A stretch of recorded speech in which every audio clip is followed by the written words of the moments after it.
कामचोर बहू। कांता बहन की दो बहुएं थी, बड़ी कल्पना और छोटी प्रिया। कल्पना का जैसा नाम वैसा ही काम। सारा दिन कल्पनाओं में रहती, ना कोई काम करती ना कोई धाम। अरे कल्पना बहू, जरा अच्छी सी चटनी पीस दे, आज कुछ मजेदार खाने का मन है। पेट में जलन हो जाएगी माँ जी बुढ़ापे में, और वैसे भी मेरा काम करने का वक्त शाम का है, आप प्रिया को ही बोल दो। इतना कहकर कल्पना वहां से चली जाती है। कांता कल्पना के ऐसे रवैये से काफी परेशान रहती है। मैं बना देती हूँ माँ चटनी, ऐसा बोलकर प्रिया माँ को चटनी बनाकर प्लेट में खाने को देती है कि तभी वहाँ कल्पना आ जाती है। अरे वाह चटनी, जरा चख कर तो देखो, बड़े दिन हो गए। अरे नहीं बहू, तू तो रहने ही दे चटनी खाना, पेट में जलन हो जाएगी।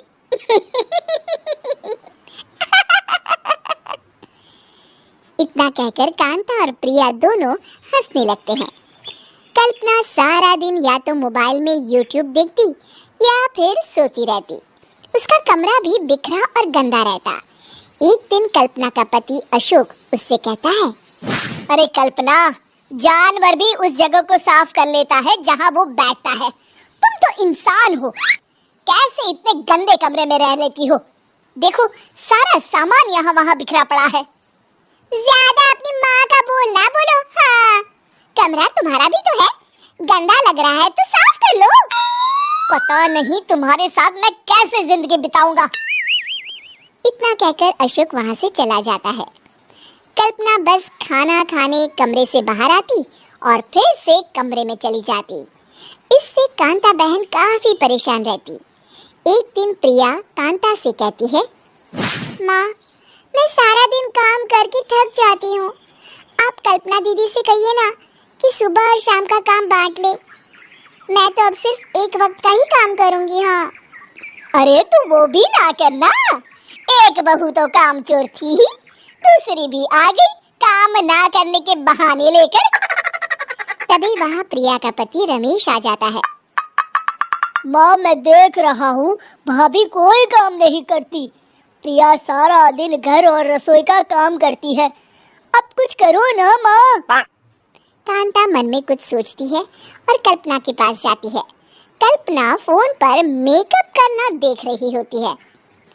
कल्पना, तुम सारा दिन बस मोबाइल देखती हो, घर का कोई काम भी कर लिया करो। प्रिया सारा दिन काम करके थक जाती है, आज से मैंने फैसला किया है, एक वक्त का काम तुम करोगी, सुबह का खाना तुम बनाओगी और रात का प्रिया। आप लोगों ने काम को हवा बना रखा है। अरे पता नहीं थोड़ा सा ज्यादा काम करने में आप लोग घबरा क्यों जाते हैं। और हाँ, बहुत ज्यादा प्रिया की तारीफ मत करिए मेरे सामने, बड़ी बहू तो मैं ही रहूंगी। मैं कुछ नहीं जानती, कल सुबह मुझे वक्त से खाना चाहिए, रसोई में आ जाना, वरना कल से तुझे खाना नहीं मिलेगा। अगली सुबह कल्पना रसोई में नहीं आती है। वो देर से सोकर उठती है और बाहर आकर कहती है, अरे भूख लगी है, आज खाने में क्या है?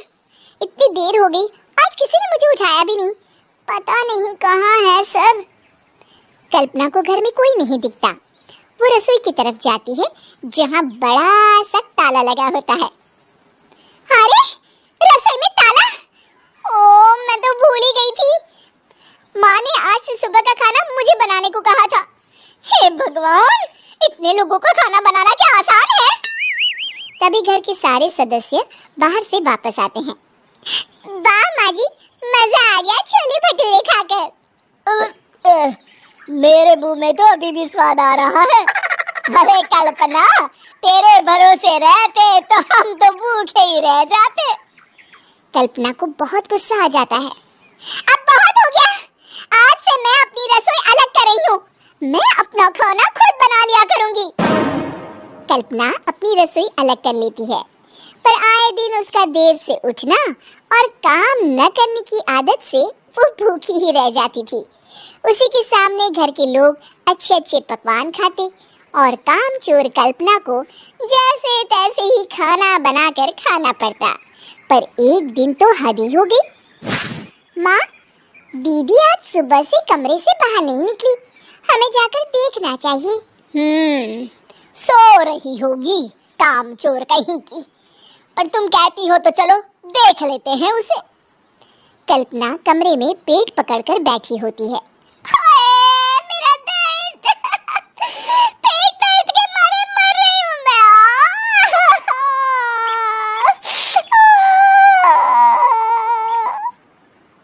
अरे दीदी, क्या हुआ? पेट में दर्द क्यों हो रहा है? डॉक्टर को दिखाया आपने? माँ। कल्पना खड़ी होती है और माँ जी के पास आती है।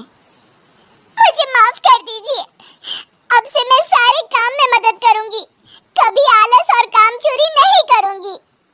हाँ हाँ, वो तो ठीक है, लेकिन अचानक क्या हो गया जो तू काम करने को तैयार हो गई?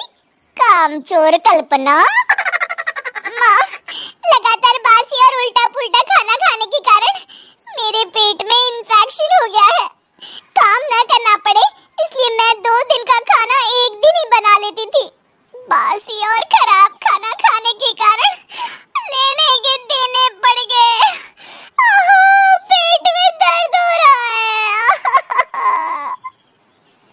चलो अच्छा हुआ, देर आए दुरुस्त आए।